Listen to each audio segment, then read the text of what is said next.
There was a time when anyone would tremble upon hearing the name John D. Rockefeller. Not only was he the world's first billionaire, he's one of the richest people in human history, with a fortune equivalent to over $400 billion today. His empire, Standard Oil, became the most dominant monopoly in the world by brutally crushing competitors, taking control of multiple industries, and treating business as if it was war. Here's what life was really like for the boy who rose from desperate poverty to become the most powerful businessman in America. If you use these to fall asleep, hit subscribe so you don't miss any. Comment where you're at and the time too. Kind of fun seeing all the different places. Someone from Iceland commented once and I had to Google what time zone that even is. We're heading to the 1800s in a minute. First, though, get comfortable. Seriously, take a second. Adjust whatever needs adjusting. You're not going to want to move once we start. It's pre-dawn in upstate New York, 1845. The bitter cold seeps through the cracks in the wooden walls of the farmhouse. You're stirring awake on your corn husk mattress, the scratchy wool blanket barely keeping the chill at bay. Your body knows it's time to get up. Farm work waits for no one, not even a 6-year-old kid.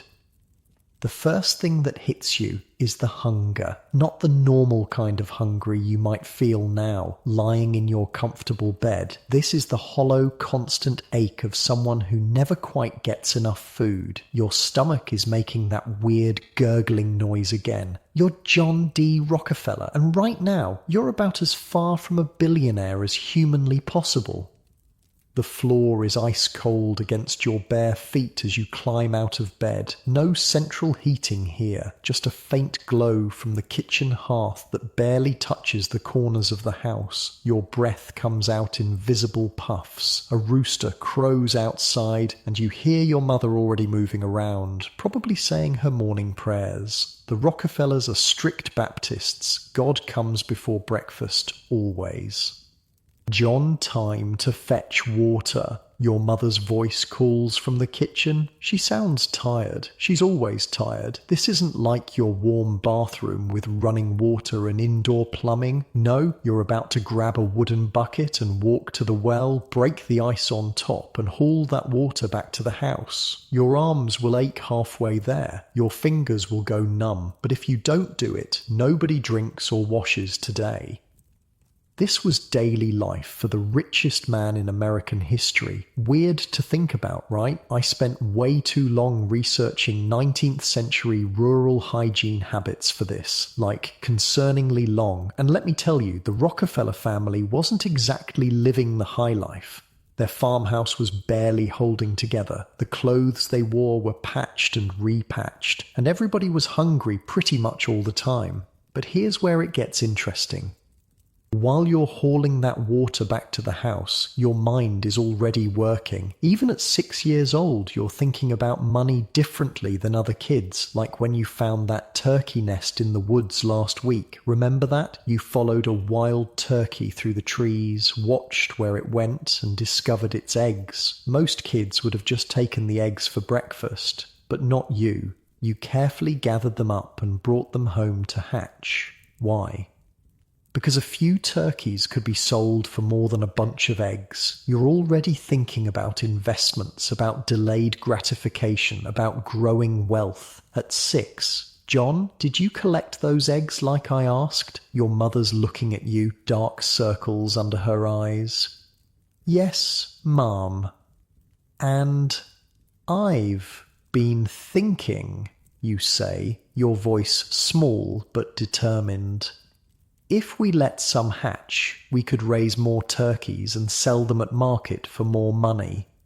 She gives you a tired smile. Always with the schemes, aren't you? The turkey thing isn't just a cute story I made up, by the way. It actually happened. Little John Rockefeller was hustling poultry before most kids learned to tie their shoes, and he sold those turkeys for a tidy profit, then immediately started thinking about how to grow that little bit of money. So, What made John different? Why was this kid destined to become absurdly, disgustingly rich when his neighbours were all stuck in the same poverty? Part of it was his father, but not in the way you might think. Where's father, you ask, already knowing the answer. Your mother's face tightens. Business, she says simply. He'll be back when he can. The adults call your father Devil Bill behind his back, and it's not just because of his charm. William Avery Rockefeller is what people in the 1840s politely called a scoundrel, what they less politely called a complete waste of skin.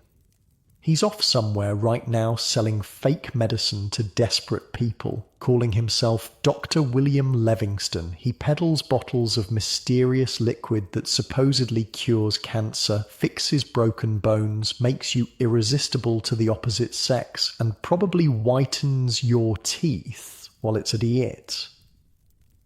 Imagine growing up knowing your dad is basically a con artist.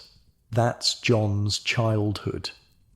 He said he'd be back with money, your mother says, but her voice lacks conviction. Sometimes Bill does come back with money. He'll show up in the middle of the night, roaring drunk, tossing candy to the kids and pressing cash into your mother's reluctant hands. He'll stay for a week, maybe two, being loud and charming and filling the house with his presence. Then he'll vanish again. Sometimes for months. Your stomach rumbles as you chew on a piece of dry bread for breakfast. Your father's been gone for 6 weeks now. The money he left behind ran out 3 weeks ago. I'm going to check the turkey eggs, you announce, and your mother nods. Outside, in the rickety coop you built yourself, 3 turkey eggs are starting to crack. You watch, fascinated, as tiny beaks poke through. This is literally your investment hatching in front of you. Your mind races with calculations, how much you can sell them for, how many more you could breed, how long it would take to double your money. You're 6 years old, standing in the freezing cold, watching turkey eggs hatch and thinking about compound interest. That's not normal, dude. The weirdest part, while Bill is off being the worst, John develops an almost obsessive honesty, like the moral pendulum swung completely in the opposite direction. His mother drilled religious values into him and he took to them with scary intensity. Waste not, want not, she'd say, scraping every last molecule of food from her plate. A penny saved is a penny earned, as she carefully recorded every single expense in her little book. These weren't just cute sayings to John, they were survival. They were the difference between eating and going hungry. But then something happens that changes everything. You're 10 years old now. It's 1849 and the entire town is whispering. Your father has been accused of something bad, something involving a young woman. The details are kept from the children, but you see your mother crying when she thinks no one is looking. Within days, you're packing your meagre belongings. The family has to leave town. The disgrace is too much. Where are we going? You ask your mother. Moravia, she says. We're starting over. Starting over becomes a pattern. The Rockefellers move from town to town, always one step ahead of Bill's reputation, and with each move, more responsibility falls on young John's shoulders. By 12, he's basically running the family finances. By 14, he's making loans to neighbours, with interest, of course. I interviewed a historian about this, and she told me something fascinating. John's account books from when he was a teenager still exist. This kid was meticulously tracking every penny that came in and went out. He'd loan a neighbour 50 cents and note the 7% interest due in a month. He was a human calculator before calculators existed.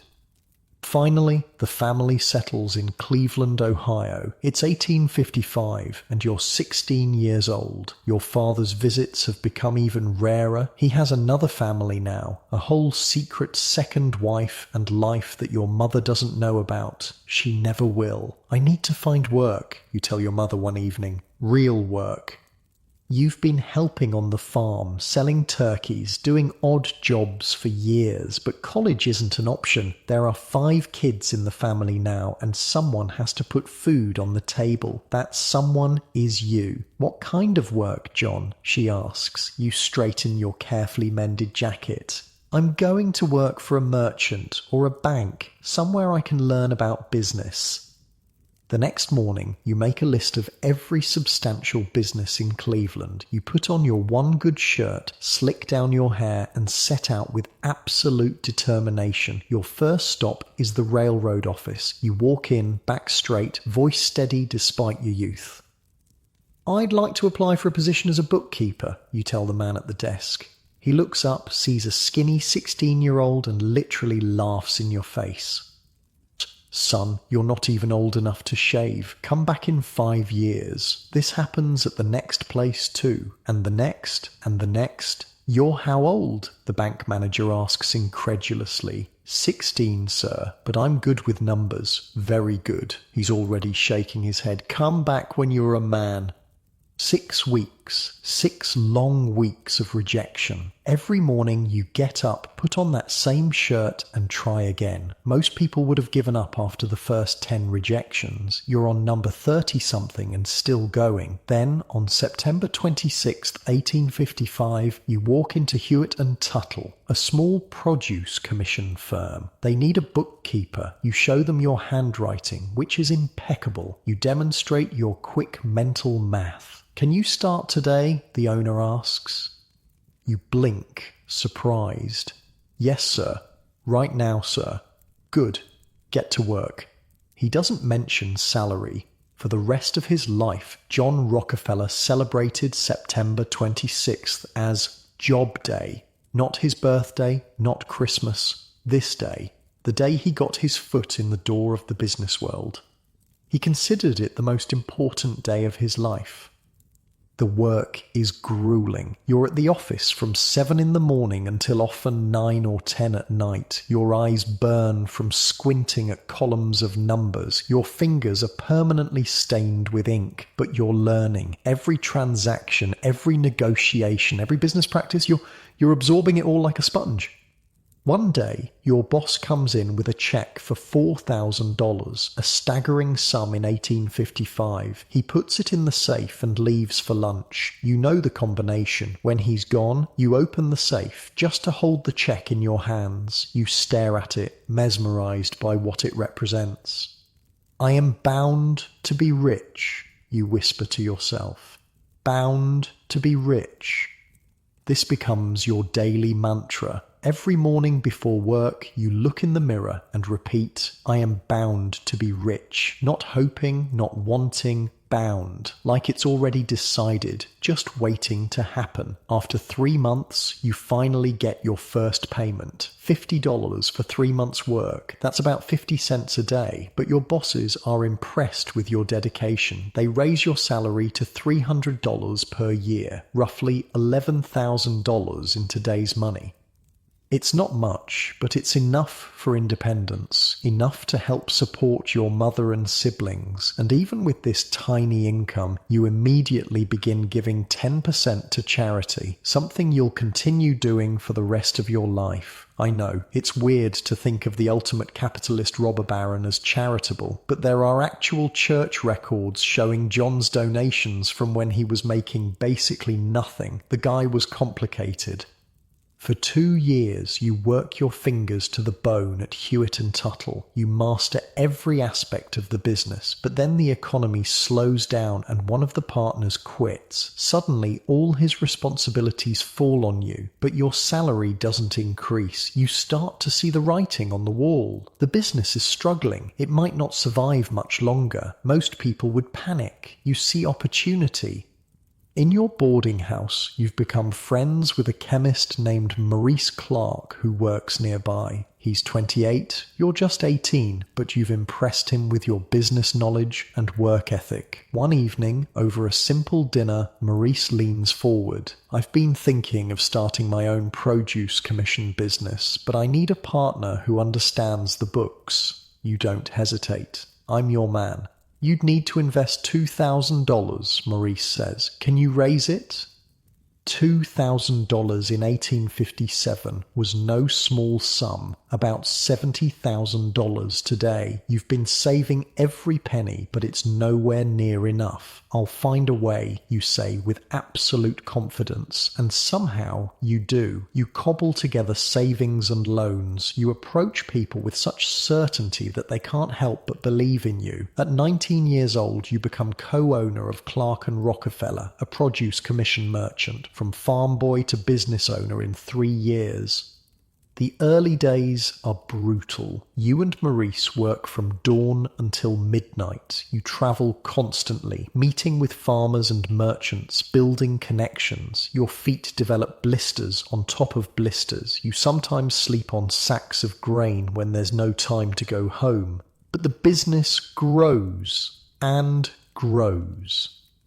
Here's the crazy part. You guys need more capital to expand, so you come up with this absolutely wild strategy. You go around Cleveland publicly saying that Clark and Rockefeller is looking to invest $10,000 in something. You don't have anywhere near that money, but you create the impression of success. And it works. Banks suddenly want to lend to you. The successful-looking business gets the credit it needs to actually become successful. It's basically fake it till you make it, 1850s style.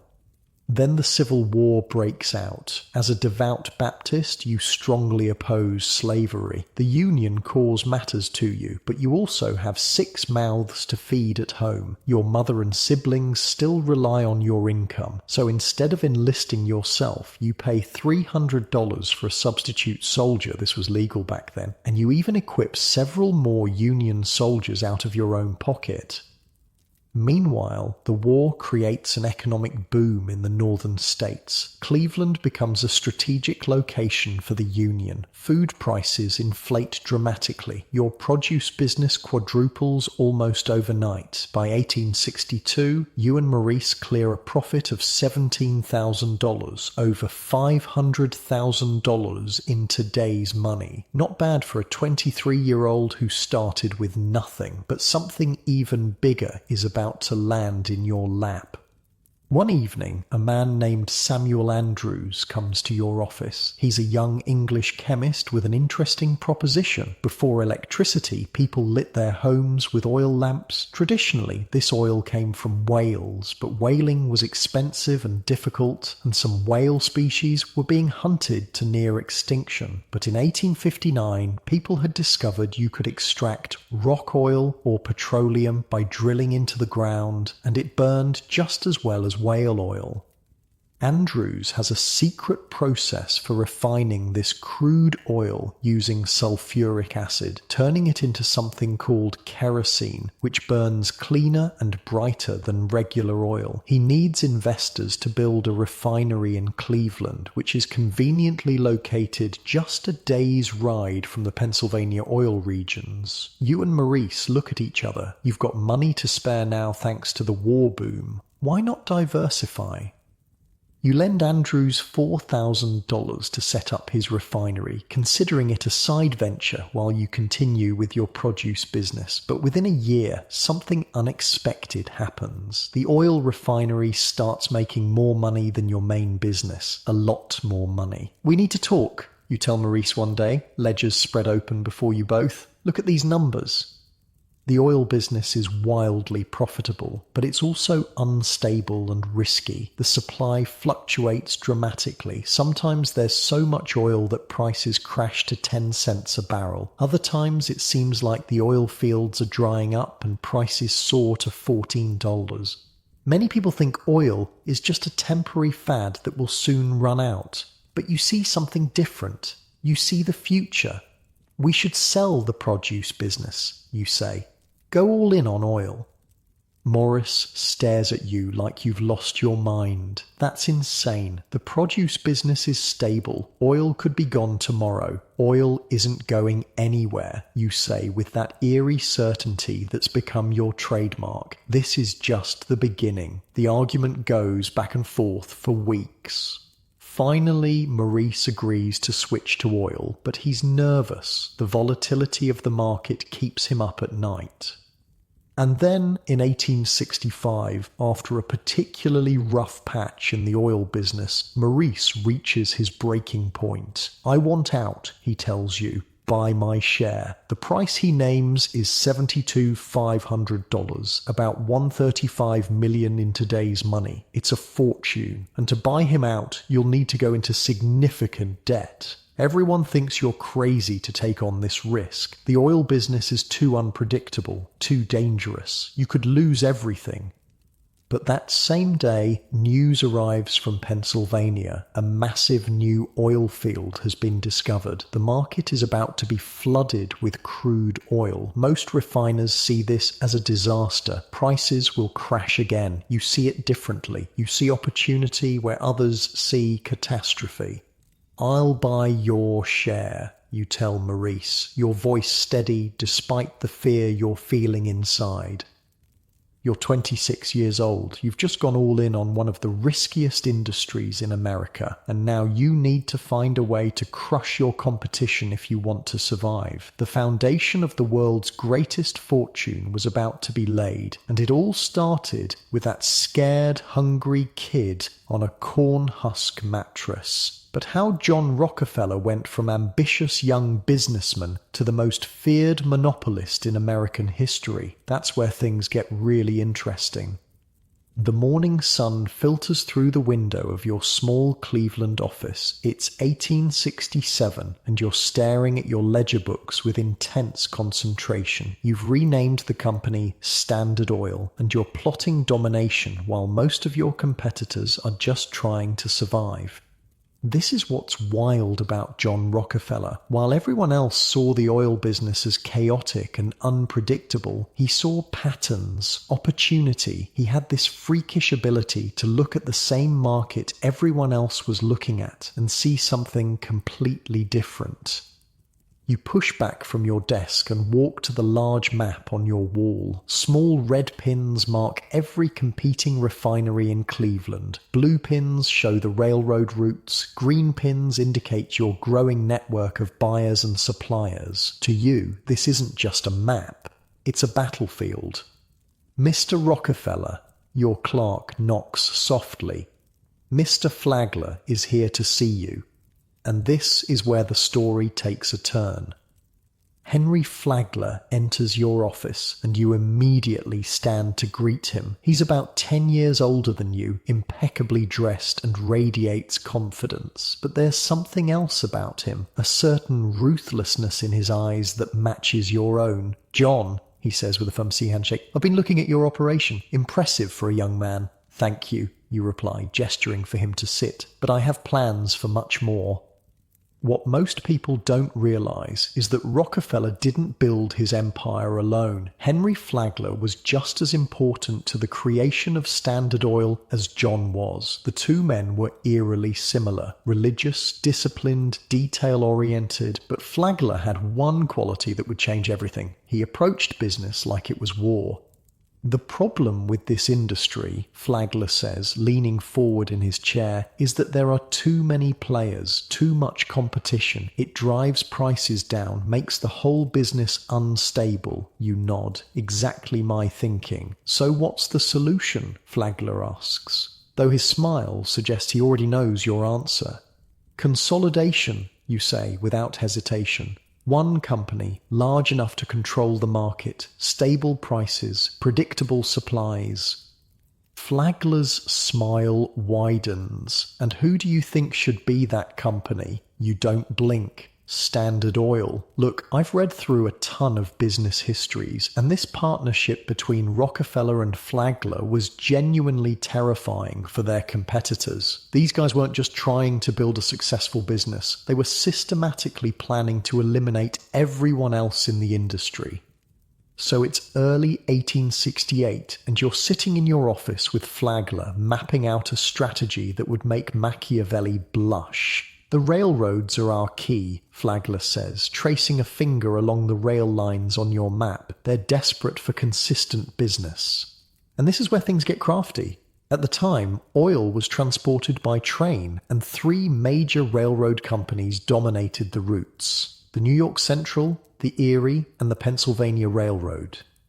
Flagler explains his idea. What if we guarantee them a certain volume of shipments? In exchange, they give us a special rate, a secret rate. Your eyes narrow. How much lower than the official rate? Flagler grins. Half, maybe less. Okay, so let me explain what's happening here, because it's kind of brilliant and kind of evil. Rockefeller and Flagler are about to negotiate what were called railroad rebates. Basically, they'd pay the official shipping rate that everyone else paid, but then the railroad would secretly give them back a portion of that money, like a discount no one else knew about. So their plan was pretty simple but devastating. 1. Get secret shipping discounts from the railroads. 2. Undercut all competitors on price, since their costs are lower. 3. When competitors go bankrupt, buy their refineries for pennies on the dollar. 4. Repeat until you control everything. Within months, you've negotiated deals with both the New York Central and the Erie railroads. In exchange for guaranteed daily shipments, Standard Oil gets a 75% discount on the official rates. Your competitors are paying $2.40 per barrel shipped. You're paying around 60 cents. Of course, these deals are kept strictly secret. If your competitors knew, they'd demand the same rates or complain to the government. The actual meeting with the railroad executives was something straight out of a movie. Picture this: a private room in Cleveland's most exclusive hotel, cigar smoke hanging thick in the air, 4 men, you, Flagler, and 2 railroad executives huddled around a small table speaking in hushed tones. Gentlemen, you say, your voice soft but commanding, Standard Oil can guarantee you 60 carloads of refined oil every day without fail. The railroad men exchange glances. That kind of consistent volume is unprecedented. In exchange, Flagler continues, we require special consideration on rates. One of the railroad men shifts uncomfortably. What you're suggesting isn't conventional. You lean forward, your eyes intense. Neither is what we're offering. Stability, predictability in an unpredictable market. They agree. Of course they agree. And just like that, you've tilted the playing field in your favor. With your shipping costs now dramatically lower than everyone else's, you can sell your kerosene for less than your competitors and still make a higher profit margin. It's only a matter of time before they start to crumble, but you're just getting started.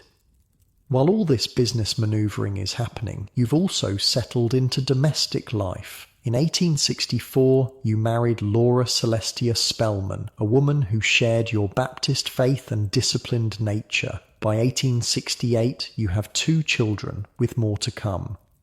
Despite your growing wealth, you live modestly. Your house in Cleveland is comfortable but not ostentatious. You don't drink, smoke, or gamble. Your main indulgences are your church donations and the simple pleasure of playing with your children in the evenings.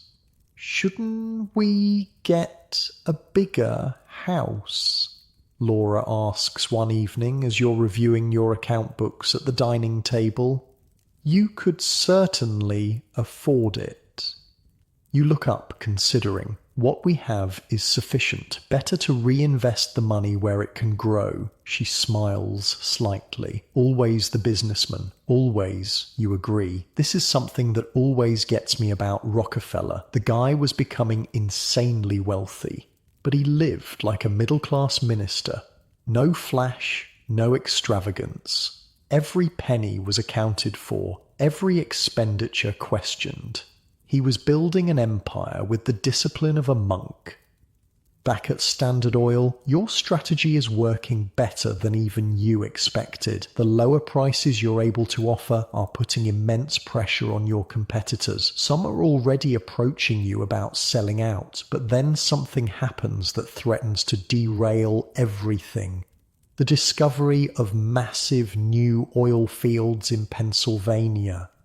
Suddenly, there's so much crude oil on the market that prices collapse. Oil that was selling for $4 a barrel now goes for $2.40, and many predict it will fall even further. Your competitors are panicking. Nearly 90% of oil refiners are losing money. You and Flagler, however, see this as the perfect storm. A chance to consolidate the industry even faster than you'd planned. Most of these refineries are operating at a loss, Flagler points out, reviewing the industry reports. They're desperate, which makes them cheap to acquire, you finish his thought. One evening, in late 1871, you're working late at your office. The lamp casts long shadows. As you methodically update your ledger, there's a knock at the door. It's Tom Scott, president of the Pennsylvania Railroad, the one major railroad you don't have a deal with. Mr. Rockefeller, he says, removing his hat, I believe we have mutual interests to discuss. Scott proposes something even more ambitious than your previous railroad deals, a secret alliance between the largest railroads and a select group of the largest refiners, with Standard Oil at the center. They call it the South Improvement Company, or SIC. Under this arrangement, Standard Oil would not only get a 50% rebate on transportation costs, but would also receive a payment, called a drawback, on the shipments of any competitors who weren't part of the alliance. Let that sink in for a second. Your competitors would be paying full price to ship their oil, and then the railroad would give you a portion of that money. It's like if Burger King had to pay McDonald's a fee every time they sold a Whopper. You're even promised detailed information about your competitors' shipments, how much they're shipping, where it's going, who they're selling to. This is no longer just business. This is warfare. The South Improvement Company deal would effectively give you a stranglehold on the entire industry. Anyone outside the alliance would be squeezed to death by the higher shipping rates and the invisible tax they were paying to you. It solves our problems at a stroke, Flagler says excitedly after Scott leaves. The entire industry stabilized under our control. You nod slowly. It's perfect. Too perfect, perhaps. Your caution was justified. By early 1872, rumors of the alliance begin to spread. When people read in the newspapers that shipping rates for the three most important railroads had doubled overnight, they knew exactly who to blame. The backlash is immediate and fierce. Thousands take to the streets in protest. Oil producers in the Pennsylvania oil regions organize a boycott of any refinery suspected of being part of the South Improvement Company. Without a supply of crude oil, your refineries are useless. After just 2 months, the South Improvement Company is disbanded, a public relations disaster. But here's the thing, even though the SIC failed, the mere rumour of its existence created a panic in the industry. Everyone assumes Standard Oil still has secret deals with the railroads, whether true or not, and you decide to use that fear to your advantage. In a period of just 6 weeks, known later as the Cleveland Massacre, you approach 22 of the 26 oil refining companies in Cleveland and give them an ultimatum: sell to Standard Oil or be crushed. You walk into each competitor's office with the same offer. Standard Oil will buy them out, paying not in cash but in Standard Oil stock. The alternative is to face Standard's lower prices, superior technology, and perceived railroad advantages. Mr. Rockefeller is here to see you, the secretary announces, and the refinery owner's face goes pale. You enter, hat in hand, the picture of politeness. Good afternoon. I think you know why I'm here. The refinery owner, a man named Reynolds, who you've known for years, gestures to a chair. John, let's not dance around it. You're buying everyone up. Consolidation is the future, you say calmly. This industry can't survive with dozens of small refineries undercutting each other. Reynolds laughs bitterly. So instead, one big refinery will undercut us all until we're gone.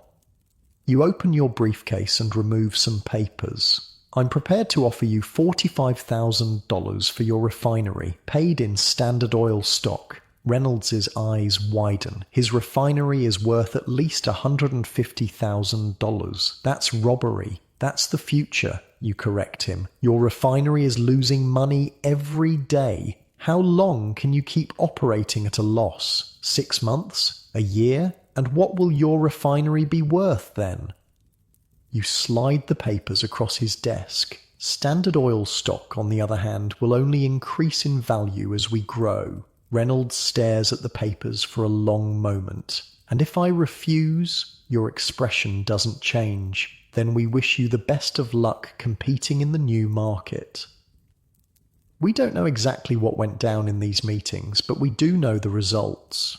Within those 6 weeks, 22 out of the 26 refineries in Cleveland sold to Standard Oil, most for a fraction of their actual value. Whenever anyone sold out, you gave them only 2 options: sign a contract prohibiting them from ever re-entering the oil business, or join Standard Oil as an employee or partner. Many chose to join, which meant you now had the brightest minds in the industry working for you instead of against you. By mid-1872, you'd achieved something unprecedented. Standard Oil now controlled 85% of Cleveland's oil refining capacity. You'd gone from 1 refinery to 22 in less than 3 months.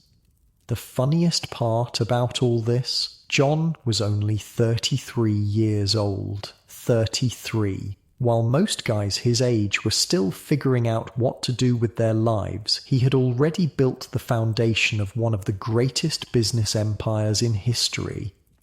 But just as you're consolidating your Cleveland dominance, disaster strikes. On September 18, 1873, a financial panic hits Wall Street. The stock market collapses, banks fail across the country, the US economy plunges into a depression that will last 6 years. For the first time, oil prices drop not because of oversupply, but because of collapsing demand. Standard Oil has to temporarily shut down all but 2 of its Cleveland refineries.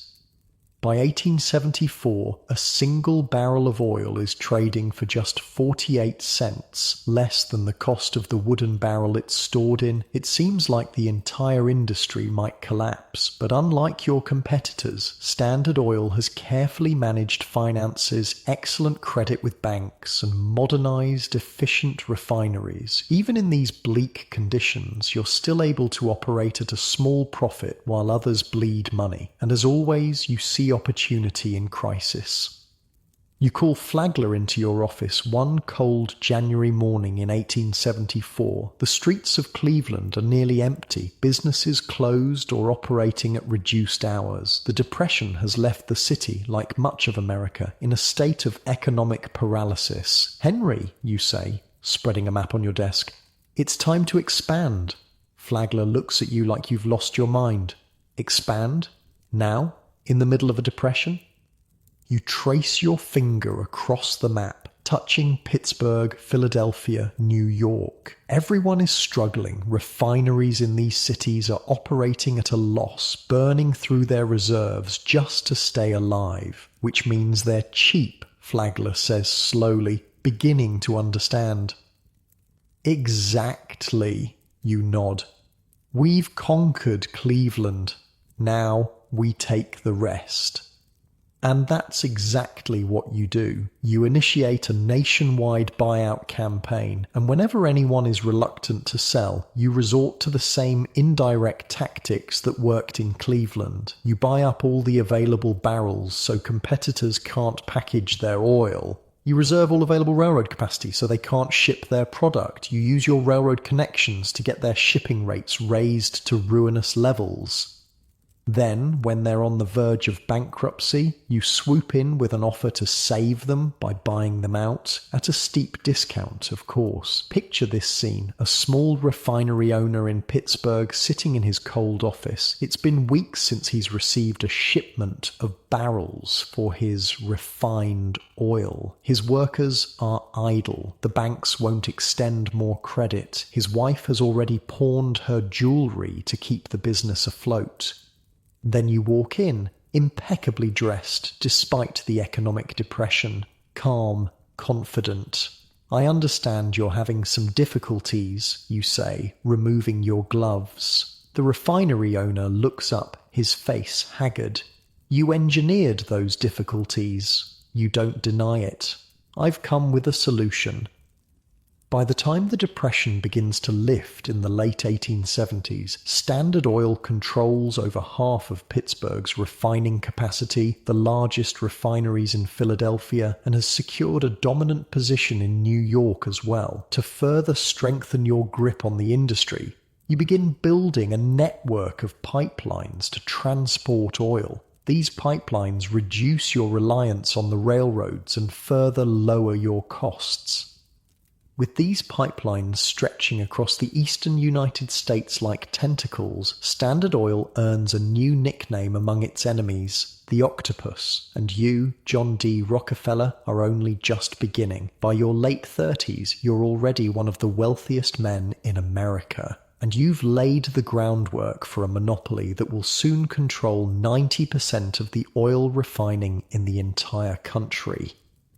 The ruthless tactics that built this empire have made you many enemies. The largest newspaper in America calls Standard Oil the most cruel, impudent, pitiless, and grasping monopoly that ever fastened upon a country. But in your mind, you're bringing order to chaos, stability to volatility. You're not destroying the oil industry, you're saving it from itself.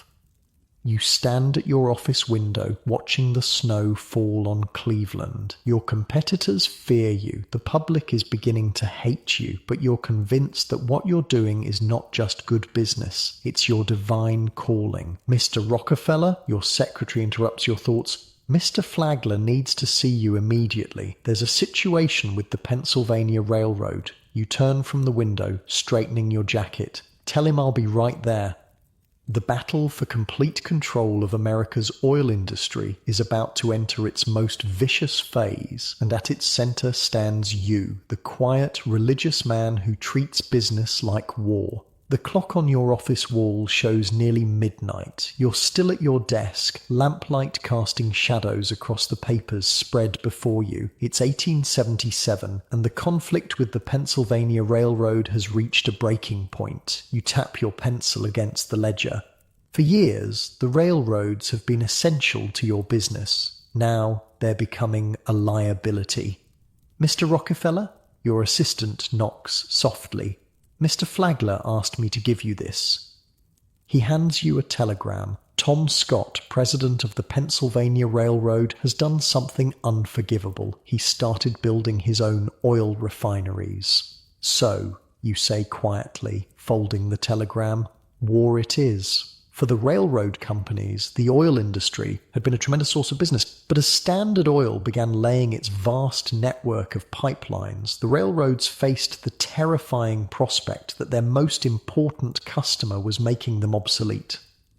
So Tom Scott decided to fight back by entering the oil business himself. Bad move. You gather your top executives the next morning. The room is tense, faces grim. These men understand what's at stake. Gentlemen, you say, your voice mild as ever, the Pennsylvania Railroad has declared war on Standard Oil. They've chosen to compete with us directly. Flagler leans forward. What do you propose, John? You smile slightly. We're going to crush them.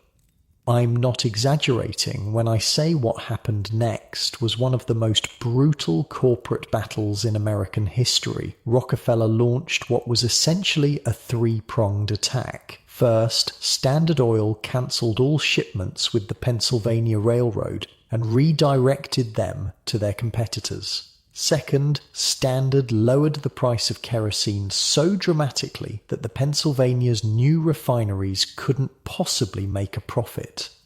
Third, and this was the killer, Standard convinced the New York Central and Erie railroads to lower their shipping fees to ridiculous levels purely to bleed the Pennsylvania Railroad dry. The Pennsylvania Railroad was forced to make an impossible choice, either match these rock-bottom rates and lose money on every shipment, or maintain their prices and watch their customers flee to cheaper competitors. Tom Scott was trapped, and he knew it. He was literally paying refineries to use his railroad just to maintain some semblance of market share. But the consequences of this corporate war spread far beyond just Standard Oil and the Pennsylvania Railroad. The B&O Railroad, another major line, also had to slash their rates and lay off workers to compete. And here's where things get really dark. In July 1877, with wages cut by 20% and workers being laid off by the hundreds, railroad employees across the country went on strike. It turned violent almost immediately. Have you seen the papers? Flagler bursts into your office one morning, his face pale. You look up calmly. I have. The headlines scream about riots in Pittsburgh. Strikers have torched Pennsylvania Railroad property. 500 freight cars, 120 locomotives, and 27 buildings are now smoldering ruins. Dozens are dead. And while you didn't directly cause this violence, your business tactics helped set the stage for it. Flagler paces nervously. This is getting out of hand, John. Perhaps we should ease the pressure. But you see an opportunity even in this chaos. The Pennsylvania Railroad is more vulnerable than ever. Now is not the time to relent, you say. Now is the time to end this. A few days later, Tom Scott, once the titan of the railroad industry, sends a representative to your office. The Pennsylvania Railroad is ready to surrender. You orchestrate a massive deal with all the major railroads. Standard Oil will give the Pennsylvania Railroad 47% of its shipping business. The New York Central, the Erie, and the B&O will share the rest. In exchange, you demand a very large secret rebate on the Pennsylvania's rates, detailed information about competitors' shipments, and 20 cents for every barrel that passes through any of the railroads. The railroads have no choice but to agree. By 1879, Standard Oil effectively controls the entire oil industry and has tremendous influence over the railroads as well. But there's an unexpected consequence of your victory. Tom Scott, broken by his defeat, suffers a stroke shortly after the deal is signed. He dies within a year, and this creates a powerful enemy for you. Scott had been a mentor to a young Andrew Carnegie, who is now the dominant force in the American steel industry. Carnegie blames you for Scott's death and vows revenge. The King of Oil versus the King of Steel, two of the wealthiest, most powerful men in America, now locked in a bitter personal rivalry. Carnegie once reportedly said of you, "Rockefeller is the only man who makes me uncomfortable when he enters a room." You felt similarly about him. Carnegie reminds me of myself, only he lacks balance. Despite all this corporate warfare, your personal life remains remarkably stable and modest. You move your family to New York City in the late 1870s, but rather than building some grandiose mansion, you purchase a comfortable but unpretentious home. Your daily routine is almost monastic in its discipline. You wake early, spend time in prayer and Bible reading, eat a simple breakfast, and then head to your office. You don't drink, smoke, or engage in the extravagant social life that consumes many of New York's elite. Your favorite pastime is simply playing with your children in the evenings.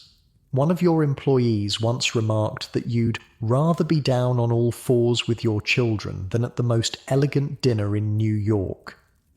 This strange contrast between your ruthless business practices and your gentle family life puzzles many. But in your mind, there's no contradiction. Business is business. Family is sacred. And despite your growing notoriety, you continue to donate at least 10% of your income to religious and charitable causes, a practice you've maintained since you received your very first paycheck. Back at Standard Oil, you're now focusing on vertical integration. Until this point, you've primarily pursued horizontal integration, taking over competitors who do the same thing you do. Now you want to control every step of the supply chain, from oil wells to refineries, to transportation, storage, and retail. This wasn't just about greed, it was about control, about building a system so perfectly integrated that nothing was left to chance. In 1885, a massive new oil field is discovered in Lima, Ohio. It seems like a blessing at first. More oil means more business for Standard, but there's a problem. It smells like a skunk died in a barrel of rotten eggs, your chief chemist explains, wrinkling his nose at a sample of the Ohio oil. Even after refining, this skunk oil, as it's called, has such a high sulfur content that it's practically worthless. It trades for as little as 15 cents per barrel because no one wants to buy kerosene that makes their house smell like death. Most refiners give up on the Ohio oil fields immediately. Not you. Find a way to remove the sulfur. You tell your team of chemists. Whatever it costs. For almost a year, they work on the problem. Finally, they develop a process to remove the sulfur, making the oil usable. Standard Oil is suddenly the only company able to profitably refine and sell this cheaper form of oil. This gives you a massive advantage when, a few years later, oil begins to be discovered in massive quantities throughout the Midwest and Southwest, in Oklahoma, Texas, Kansas, and California. And this ties into another major development, the rise of the automobile. As cars begin to replace horse-drawn carriages, the demand for gasoline, previously considered a waste product of the refining process, skyrockets. Once again, your foresight pays off spectacularly. While others were focused solely on kerosene for lamps, you'd built an empire that was perfectly positioned to fuel the automotive revolution.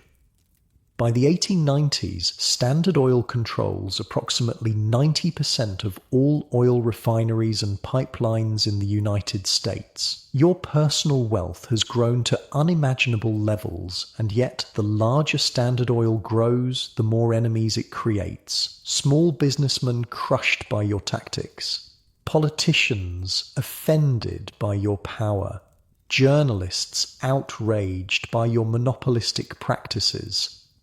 You start to take a more hands-off approach to the daily operations of Standard Oil, delegating more responsibilities to trusted lieutenants. Part of this is strategic. By distancing yourself personally from some of the company's more aggressive tactics, you create a buffer between yourself and public criticism. But it's also practical. The empire has grown too vast for any one person to manage directly. Standard Oil now has operations in multiple states and countries, thousands of employees, and a dizzying array of subsidiaries and associated companies. "Mr. Rockefeller seems tired today," one of your secretaries whispers to another as you pass by. You pretend not to hear, but it's true. You're approaching 50. The stress of building and defending your empire is taking its toll. You've developed digestive problems, and your hair has fallen out completely. Despite being one of the richest men in the world, you now subsist primarily on crackers, milk, and a few simple vegetables, all your stomach can handle. But even as your personal involvement in day-to-day operations decreases, your wealth continues to grow at an astonishing rate. With Standard Oil's near-total dominance of the oil industry and the increasing importance of oil in the American economy, money flows into your coffers in ever-increasing amounts. You begin to think more seriously about how to manage this vast fortune. For a man as methodical as you, simply piling up wealth for its own sake isn't satisfying. There must be a purpose, a plan, a system. That's when you hire Frederick Gates, a Baptist minister, to help you manage your philanthropic activities. It's an unconventional choice, a minister rather than a financial expert, but it proves to be brilliant. Years later, when asked who the greatest businessman you ever met was, you'll point to Frederick Gates. Gates helps you organize your charitable giving and make strategic investments that grow your non-oil wealth substantially. He also serves as a mentor to your son, John D. Rockefeller Jr., who's now finishing his education at Brown University. Together, Gates and Jr. begin to transform your haphazard personal investments into a systematic portfolio that will eventually multiply your fortune far beyond what even Standard Oil could generate. One of their most significant investments is in iron ore. On Gates' advice, you purchase vast tracts of the Mesabi Range in Minnesota, which contains some of the richest iron deposits in North America. This puts you on a collision course with Andrew Carnegie, who needs iron ore for his steel mills. The rumour spreads that you're planning to build your own steel mill to compete directly with Carnegie. It's not true, at least not yet, but the mere possibility terrifies Carnegie.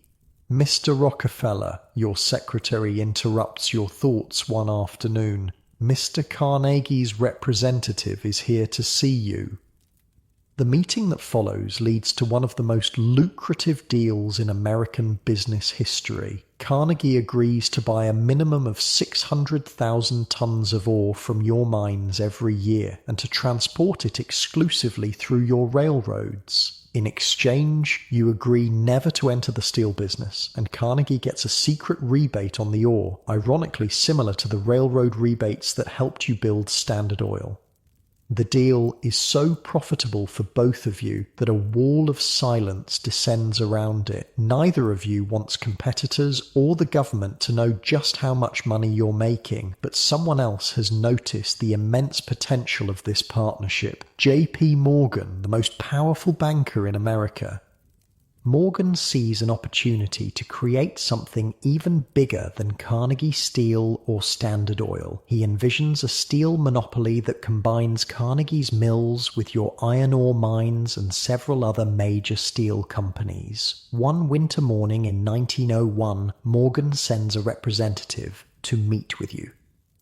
Mr. Morgan would like to discuss the purchase of your Mesabi Range holdings, the man says. You surprise him by replying, "He should speak with my son about that." Morgan is initially dismissive of having to negotiate with your 27-year-old son. He assumes Junior will be an easy mark, but when Morgan meets with Junior and bluntly asks, "What's your price?" Junior isn't intimidated. "Mr. Morgan," he says calmly, "I think there must be some mistake. I did not come here to sell. I understood you wished to buy."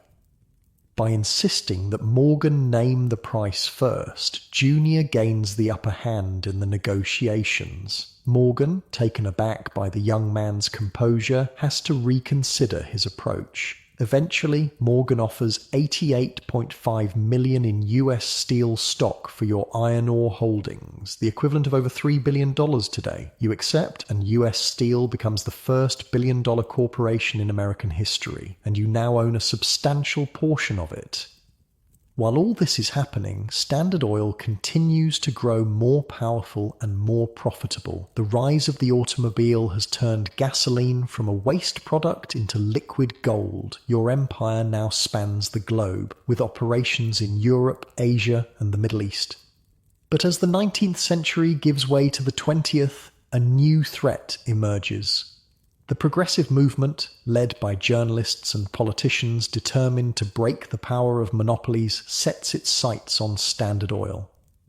They call men like you robber barons, industrial monarchs who've built empires through questionable means. The press portrays you as a cold, calculating villain who crushes smaller businesses without remorse. The irony is that as these attacks intensify, you're actually less and less involved in the day-to-day operations of Standard Oil. You're in your 60s now, in semi-retirement, focused more on your philanthropic activities than on business.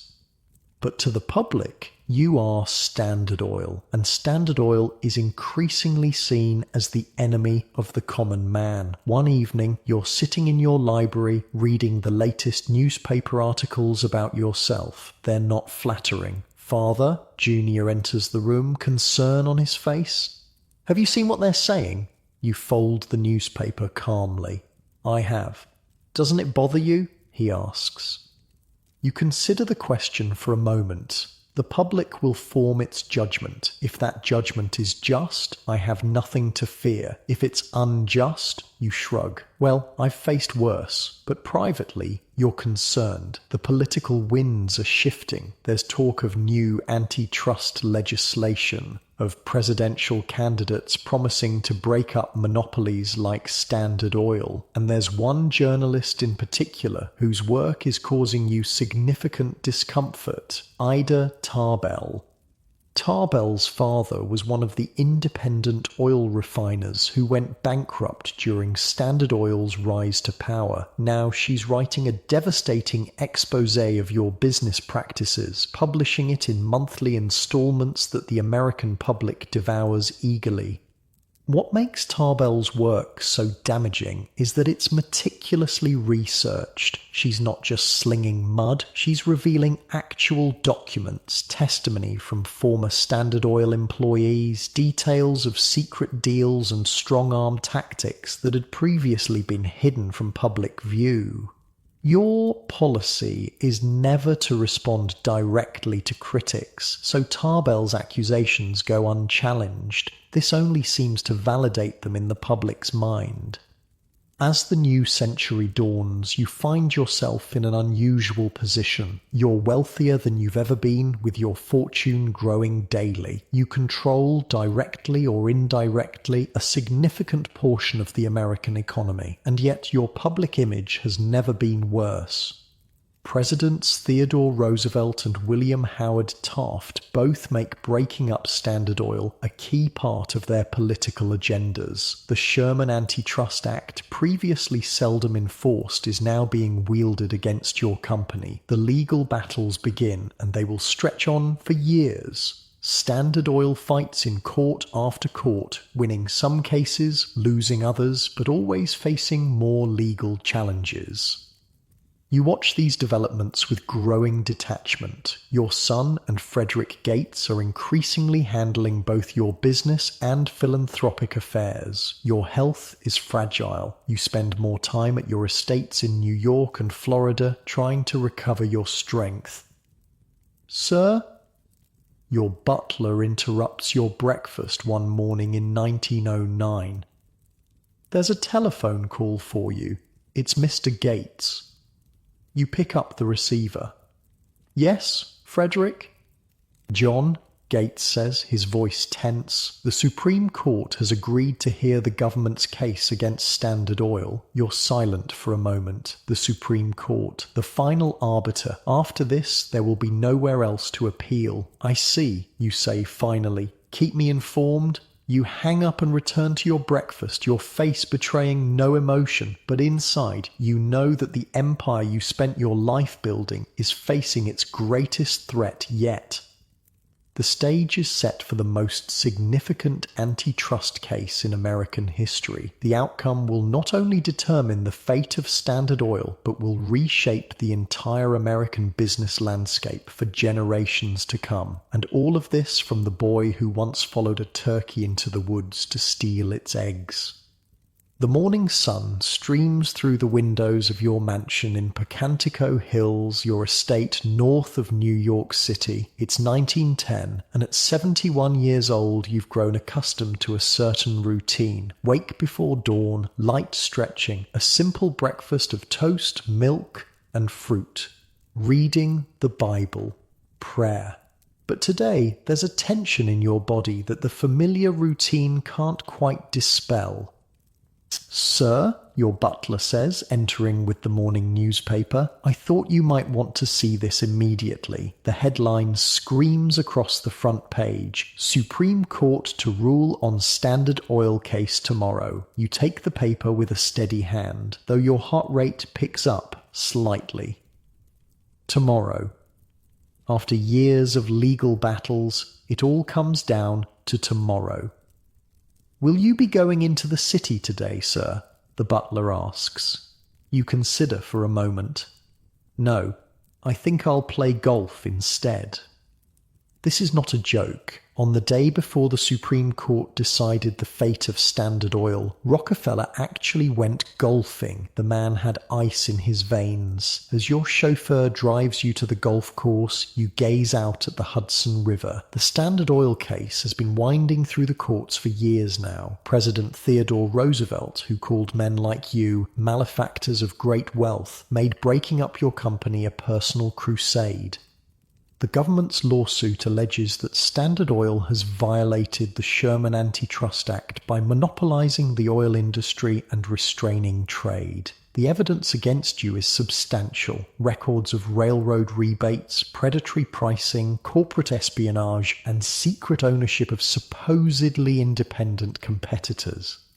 Your lawyers have fought brilliantly at every turn, but you've known for some time that the tide of public and political opinion has turned against you, against monopolies in general. At the golf course, your regular partners are waiting, wealthy men like yourself, though none quite as wealthy.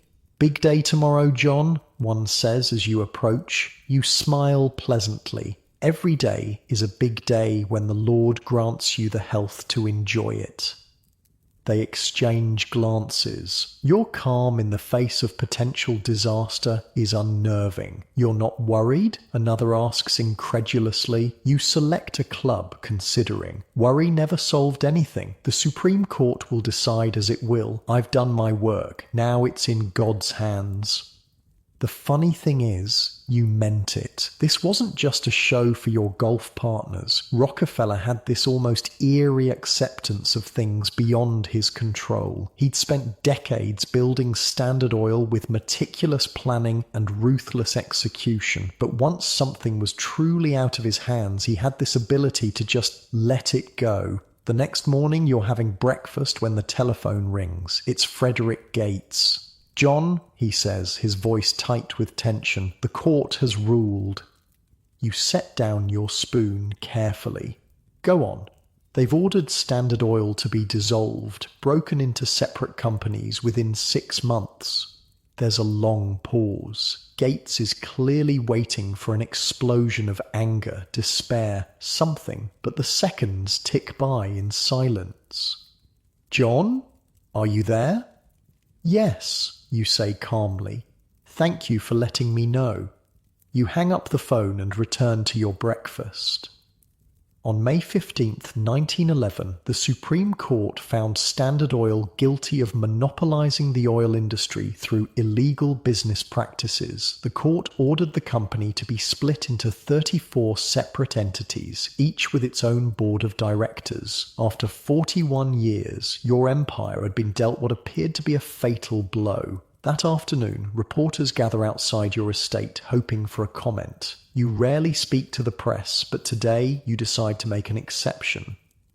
You step out onto the porch, immaculately dressed as always, your bald head gleaming in the spring sunshine. "Mr. Rockefeller," one reporter calls out, "what's your reaction to the Supreme Court's decision?" You smile slightly. "I have nothing to say." "Sir, they've ordered Standard Oil to be broken up. Doesn't that upset you?" You regard them for a moment. "Have a pleasant day, gentlemen." And with that, you turn and go back inside, leaving them baffled by your apparent indifference. The truth is more complicated. The Supreme Court's decision is certainly not what you wanted. The company you built from nothing, the enterprise you crafted with such care and protected so fiercely, is to be dismantled. But there's an irony here that few people understand yet. By forcing Standard Oil to break up into dozens of smaller companies, the government may have actually done you a massive financial favor.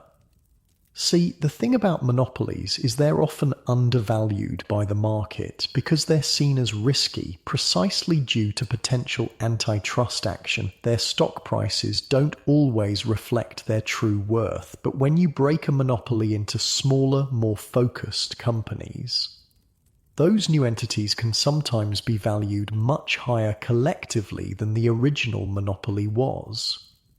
You still own about a quarter of Standard Oil's stock. When the company splits into 34 different companies, you'll get your proportional share in each of them, and once those companies are open to public trading without the shadow of monopoly accusations hanging over them, well, the market might have some surprises in store. 3 months after the Supreme Court's decision, you're sitting in your library with Frederick Gates and Jr. reviewing the latest financial reports. "This can't be right," Junior says, frowning at the papers. Gates smiles slightly. "I've checked the figures 3 times. They're accurate." You lean back in your chair, a hint of amusement in your eyes. "So breaking up Standard Oil has made us richer, significantly richer," Gates confirms. "The combined value of your holdings in the successor companies has almost tripled since the breakup was announced." The stock market had reacted to the breakup by driving up the value of the newly independent companies. Investors were excited about the potential of these focused, efficient businesses freed from the legal troubles that had plagued Standard Oil. The government's attempt to punish you had instead made you wealthier than ever. By the end of 1911, your net worth was approaching $900 million, the equivalent of about $25 billion today, adjusted for inflation, and it was still growing. You were closing in on becoming the world's first billionaire. The next day, you're having lunch with Junior at your city residence. He's 37 now, a serious man with a strong sense of responsibility. "Father," he says, setting down his fork, "what do you intend to do now?" You look at him questioningly. "About the money," he clarifies. "It just keeps growing, even after the breakup. Something needs to be done with it." You nod slowly. This has been on your mind as well. For years, you've been giving substantial sums to various charities and educational institutions, but your wealth is increasing faster than you can give it away through these traditional channels. "I've been thinking," you say, "about establishing a foundation, something permanent, something that will continue the work long after I'm gone." Junior's eyes light up. This is clearly an idea that resonates with him. "What sort of work, specifically?" "The root causes," you say. "Not just treating symptoms of society's ills, but addressing their sources, education, medical research, public health." This is actually a pretty revolutionary idea for the time. Most wealthy people gave to charity, sure, but usually in a scattered, reactive way. Rockefeller was proposing something much more systematic and forward-looking. 2 years later, in 1913, the Rockefeller Foundation is officially established with an initial endowment of $100 million over $2.6 billion in today's money. Its mission is ambitious: to promote the well-being of mankind throughout the world. You appoint Junior and Frederick Gates to lead the foundation, with a board of distinguished scientists, educators, and public health experts to guide its work. "Sir," your secretary interrupts one afternoon, "Dr. Welch is here to see you." Dr. William Welch, a prominent physician and one of the directors of your foundation, enters your office with an air of excitement. "Mr. Rockefeller," he says, "I believe we've found a promising direction for our medical research funding." He proceeds to tell you about hookworm disease, a parasitic infection that affects millions of people, particularly in the American South. The disease causes anemia, weakness, and developmental problems in children. "The wonderful thing," Welch explains, leaning forward eagerly, "is that we know how to prevent and treat it. It's not like cancer or tuberculosis, where the medical science is still developing. With hookworm, we know what to do. We just need the resources to do it on a large scale." You listen carefully, asking occasional questions about costs, logistics, and expected outcomes. This is exactly the kind of project you've been looking for, one where a strategic investment can make a dramatic difference. "Draft a proposal," you say finally. "Let's make this happen." The Rockefeller Sanitary Commission for the Eradication of Hookworm Disease becomes one of your foundation's first major initiatives. Within a few years, it dramatically reduces the incidence of hookworm in the southern United States and establishes a model for future public health campaigns around the world. This is just the beginning. The Rockefeller Foundation goes on to fund the development of the yellow fever vaccine, establish the first schools of public health, modernize medical education, and support agricultural improvements that will eventually help feed millions.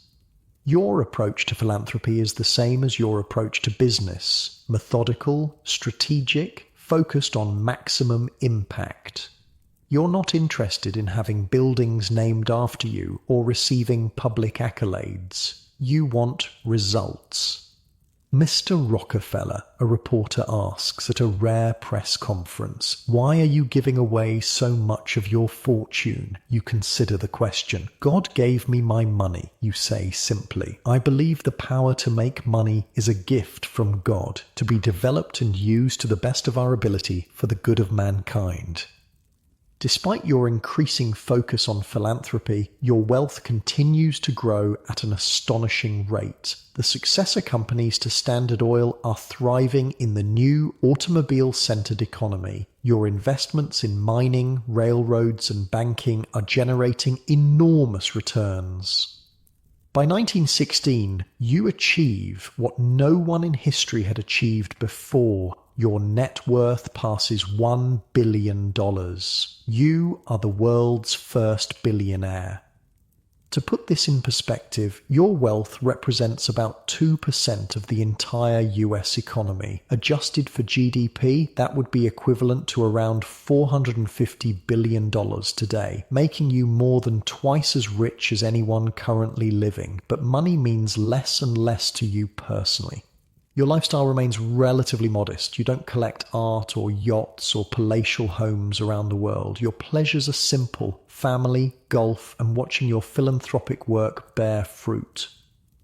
Father, Junior says one evening as you sit together in your library, I've been thinking about the future of our philanthropic work. Go on, you encourage. The foundation is doing excellent work globally, but I wonder if we should consider something more focused on individual development. Education, perhaps, but in a different way than the universities we've funded. Junior goes on to outline his idea for what will eventually become the General Education Board, focused on improving education at all levels, particularly for disadvantaged communities. You listen attentively, nodding occasionally. Junior has increasingly taken over the management of both your business and philanthropic interests. He's proven himself to be thoughtful, strategic, and deeply committed to using wealth for the public good. You've given this a lot of thought, you say when he finishes. He smiles slightly. I had a good teacher. Junior isn't just flattering you. Despite your reputation as a ruthless businessman, you've always been meticulous about education, both your own and others. Throughout your career, you've studied constantly, learning every detail of the oil industry and then of finance and investment. I'm considering a significant additional donation to the foundation, you tell him. Perhaps another 100 million. Junior's eyebrows rise. Even for you, that's an enormous sum. Are you sure? He asks. That would bring your total giving to over $500 million. You nod. Money is like manure. It's not worth a thing unless it's spread around, encouraging young things to grow. This was one of Rockefeller's actual sayings, by the way. The guy had a weird thing for farming metaphors. The next day, you're walking through your garden with your grandchildren. At 77, you still have remarkable energy, though your health has improved significantly since your partial retirement. Grandfather, one of the children asks, is it true you're the richest man in the world? You smile down at her. I believe the richest person is the one who is content with what they have. She wrinkles her nose. That's not a real answer. You laugh, a surprisingly hearty sound from such a reserved man. No, I suppose it isn't. You kneel down, slightly stiff but determined to be at eye level with her. Yes, people say I have more money than anyone else, but that's not what matters. What matters is what you do with what you have, whether it's a little or a lot. And what are you doing with yours? She asks innocently. Trying to help people, you say simply. Trying to solve problems that make life harder than it needs to be. This is the great paradox of John D. Rockefeller, the man who built his fortune through ruthless business tactics, who crushed competitors without mercy and manipulated markets to his advantage, was also genuinely committed to using that fortune to improve the human condition. Was it guilt, religious conviction, a desire to rehabilitate his public image? Probably some combination of all these factors, along with a sincere belief that wealth carried responsibility. As the First World War rages in Europe, your foundation focuses on relief efforts, particularly in Belgium, where millions face starvation under German occupation. You personally contribute millions to these efforts, working closely with future President Herbert Hoover, who is coordinating American relief work. The war accelerates the demand for oil products, particularly gasoline for military vehicles. The successor companies of Standard Oil see their profits and your wealth surge even higher. By 1918, as the war draws to a close, you're approaching 80 years old. Your health is surprisingly good for a man who spent much of his middle age plagued by digestive problems and stress-related ailments. You attribute your longevity to a simple diet, regular exercise, and freedom from worry.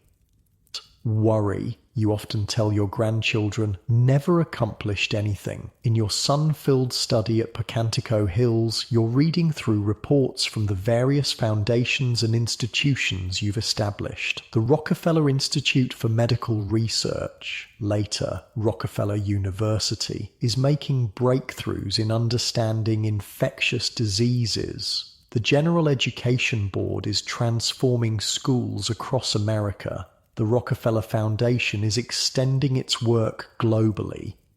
Frederick Gates enters with a new stack of papers. The latest reports from China, he says, placing them on your desk. The medical college in Beijing is making excellent progress. You nod, pleased. Your philanthropic work has increasingly taken on a global dimension.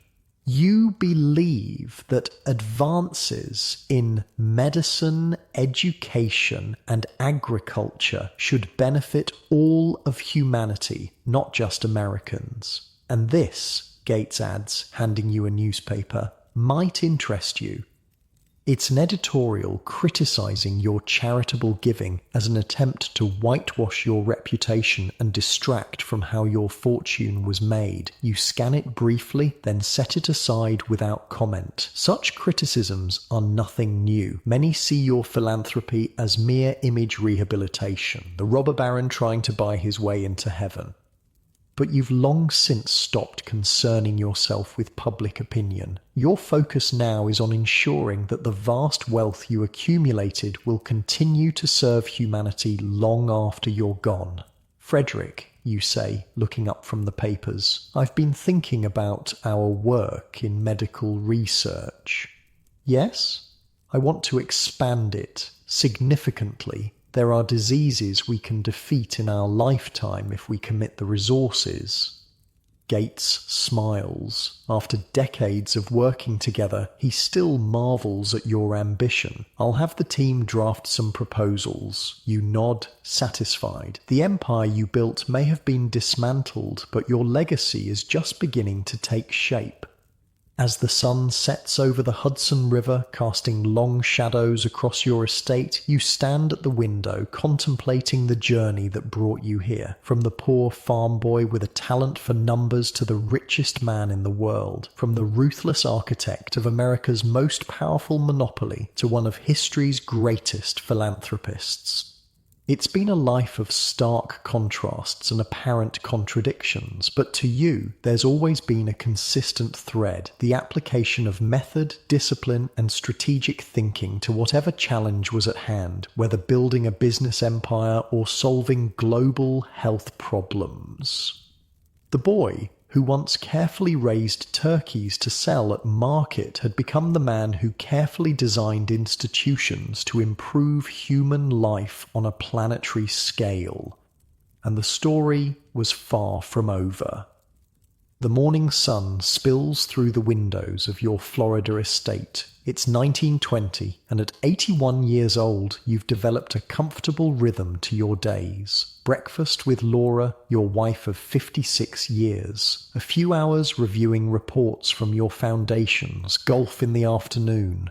Dinner with family when they're visiting. Simple pleasures for a man who could buy practically anything.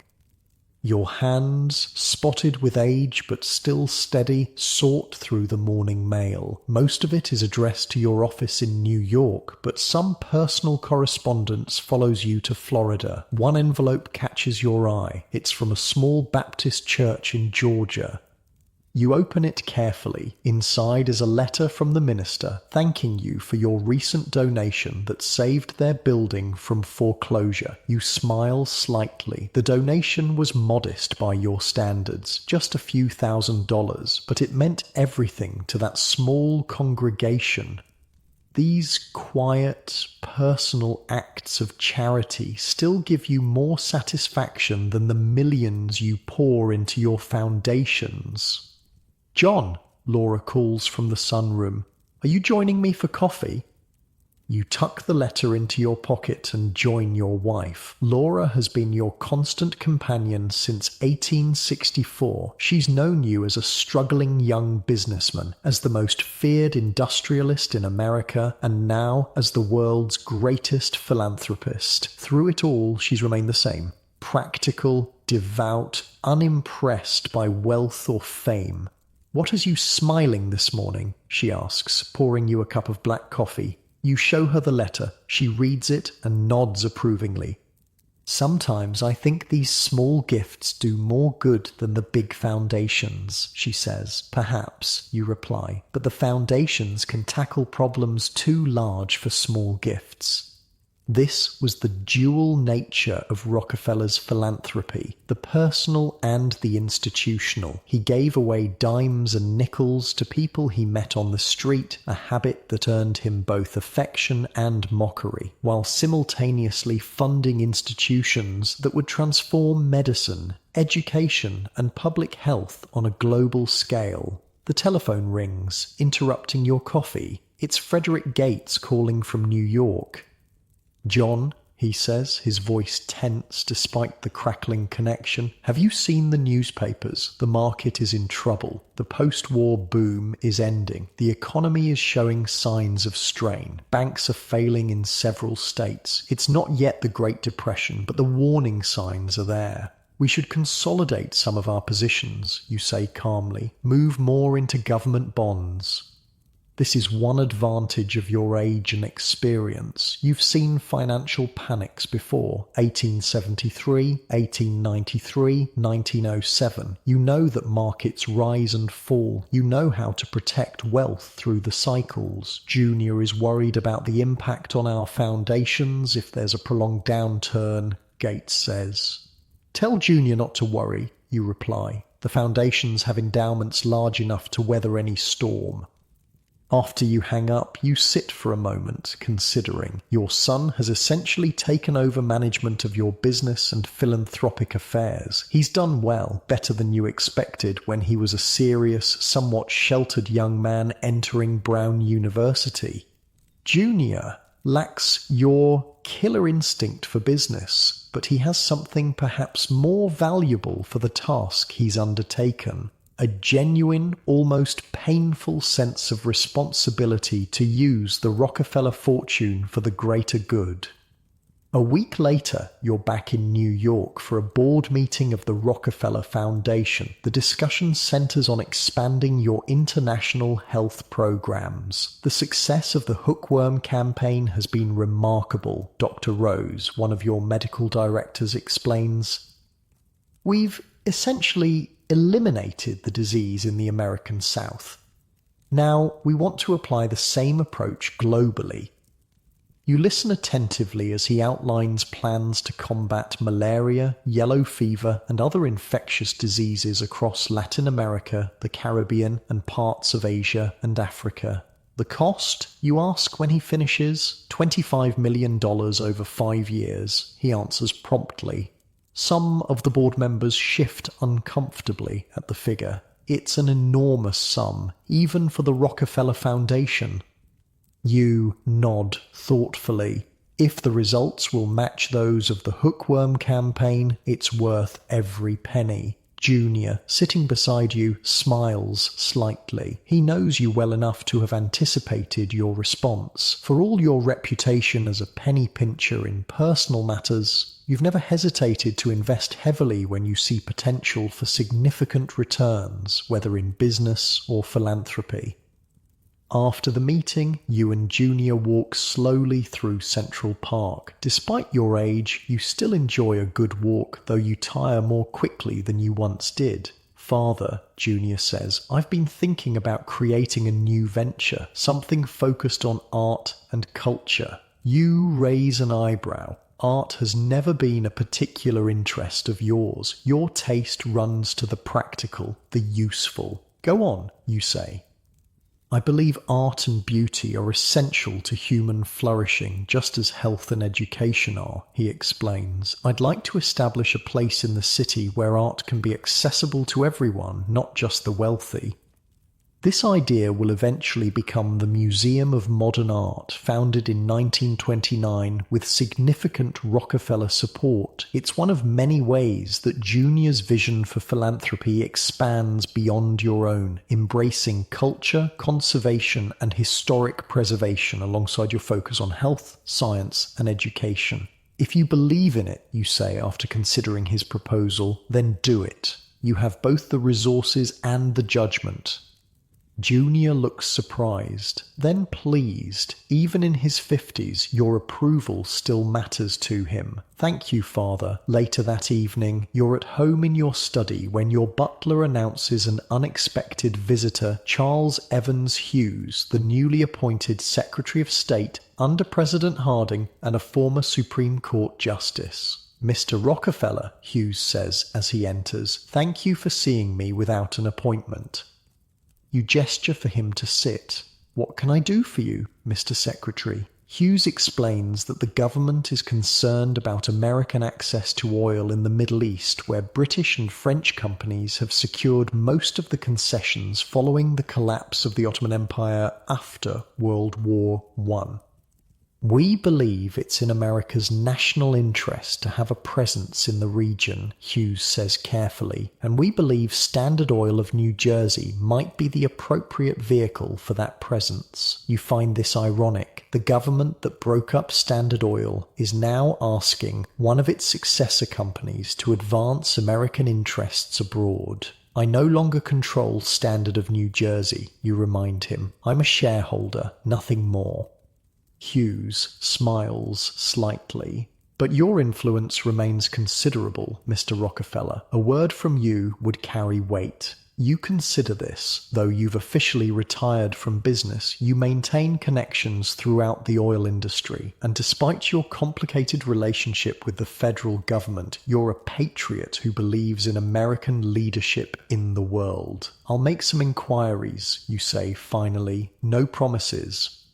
Your influence does help pave the way for American oil companies to gain footholds in the Middle East, laying the groundwork for decades of US involvement in the region, for better or worse. As the 1920s progress, your public image begins to soften. The fearsome monopolist is increasingly seen as a benevolent grandfather figure. Your practice of handing out dimes to children and adults alike becomes widely known. Photographers capture you playing golf. attending church, or spending time with your grandchildren. There's strategy in this shift guided by one of America's first public relations experts, Ivy Lee, whom you hired to help rehabilitate your image. But there's also truth to it. You are genuinely devoted to your family, your faith, and your philanthropic work. In 1925, you celebrate your 86th birthday. Gifts and congratulations pour in from around the world. President Coolidge sends his regards. The King of England sends a telegram. Former employees, business associates, and beneficiaries of your foundations send letters by the thousands.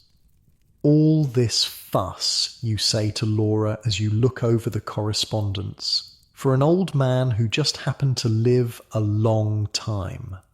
She gives you a knowing look. You know very well it's not just for living a long time. You shrug, uncomfortable as always with direct praise. Most of it is the work of the foundations now, Junior's work, not mine.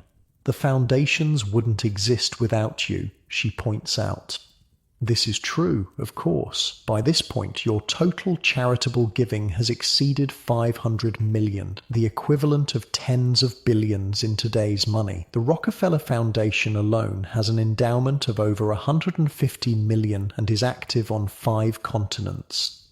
The stock market crash of 1929 and the ensuing Great Depression test even your immense fortune. The value of your investments drops significantly, though you're insulated from the worst effects by your conservative financial management and diversified holdings. More importantly, the crash affects the endowments of your foundations. Income from investments declines just as the need for charitable work increases dramatically. You're 90 years old when the crash occurs. Many assume you'll reduce your giving in response. Instead, you do the opposite, increasing your personal donations to help offset the reduced income from endowments. Sir, your financial advisor protests when you instruct him to liquidate certain investments to fund additional gifts. These market conditions are temporary. If you wait, your assets will recover their value. And how many will suffer while we wait, you ask? No, we'll give now when the need is greatest. During these years, your relationship with Junior deepens and evolves. The somewhat distant father-son dynamic of earlier decades gives way to a partnership and friendship. You come to rely on his judgment not just in business and philanthropy, but in personal matters as well. When Laura, your wife of 61 years, passes away in 1915, it's Junior who helps you through the grief, who ensures that her funeral is exactly as she would have wanted it, who makes sure you're not left alone in your mourning. She was very proud of you, Father. Junior tells you as you sit together after the funeral, not for the money or the success, for the good you've done with it. You nod, unable to speak. Laura had been your anchor, your counsel, your conscience. Her faith had helped shape your own. Her practical nature had kept you grounded even as your wealth reached stratospheric levels.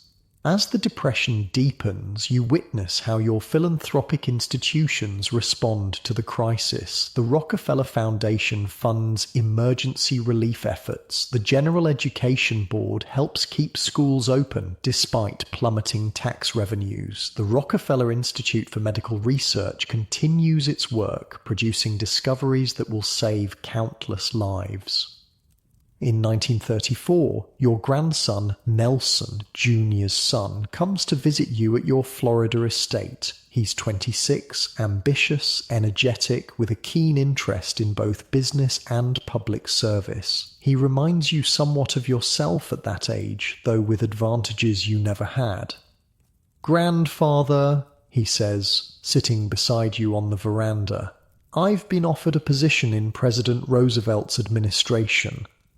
This raises your eyebrows. The Rockefellers have traditionally been Republicans, and Franklin Roosevelt's New Deal represents a level of government intervention in the economy that makes you deeply uncomfortable. What position, you ask? Assistant Secretary of the Navy.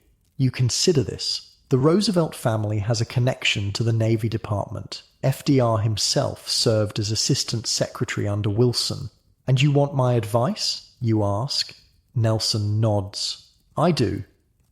You gaze out at the Atlantic Ocean, visible in the distance. The country is in crisis. If you believe you can help, then political differences shouldn't stand in your way. Nelson takes the position, beginning a long career in public service that will eventually lead him to the governorship of New York and the vice presidency of the United States. As you enter your 90s, your daily routine becomes more limited, but your mind remains sharp. You follow the news closely, particularly developments in science, medicine, and international affairs. You continue to receive regular reports from your foundations and to provide guidance on major decisions. Your physical health, once so precarious, has actually improved with age and retirement from active business. The digestive problems that plagued you in middle age have largely subsided. Your doctors attribute your longevity to your disciplined lifestyle, your abstention from alcohol and tobacco, and your remarkable freedom from worry. Mr. Rockefeller, a reporter asks at a rare press conference on your 95th birthday, what do you consider your greatest achievement? You ponder the question for a moment. Is it building Standard Oil from nothing, becoming the world's first billionaire, the millions of lives saved or improved through your philanthropy, the ability to give, you say finally, to earn money for the benefit of my fellow man? The reporter looks somewhat disappointed by this answer, perhaps expecting something more specific or dramatic, but it's the truth as you see it. The wealth itself was never the goal. It was the means to an end. In 1936, as you approach your 97th birthday, you take stock of your life's work. Standard Oil, though broken up, spawned companies that continue to dominate the global oil industry: Exxon, Mobil, Chevron, and others. Your personal fortune, despite enormous charitable giving and the effects of the Depression, still amounts to hundreds of millions of dollars. Your foundations are transforming health, education, and scientific research worldwide. And yet, public opinion about you remains deeply divided. To some, you're a visionary who revolutionized industry and then turned his talents to solving humanity's most pressing problems. To others, you're the ultimate robber baron whose philanthropy can never fully atone for the ruthless business practices that built your fortune. Perhaps both views contain elements of truth. The same strategic mind, the same relentless drive, the same attention to detail that made you a feared competitor also made you an effective philanthropist. The same religious conviction that justified your accumulation of wealth also compelled you to give it away. As the sun sets over your Florida estate, you sit on the veranda wrapped in a light blanket despite the warm evening. Junior sits beside you, the two of you comfortable in silence. I received a letter from the foundation today, Junior says eventually. The yellow fever vaccine has been successfully tested. They believe it will save thousands of lives, perhaps millions eventually. You nod, satisfied. Yellow fever has been a focus of your medical philanthropy for decades. Good, you say simply. Very good. The quiet moments stretch between you, filled with the sound of waves in the distance and the evening calls of birds. Do you ever regret it? Junior asks suddenly.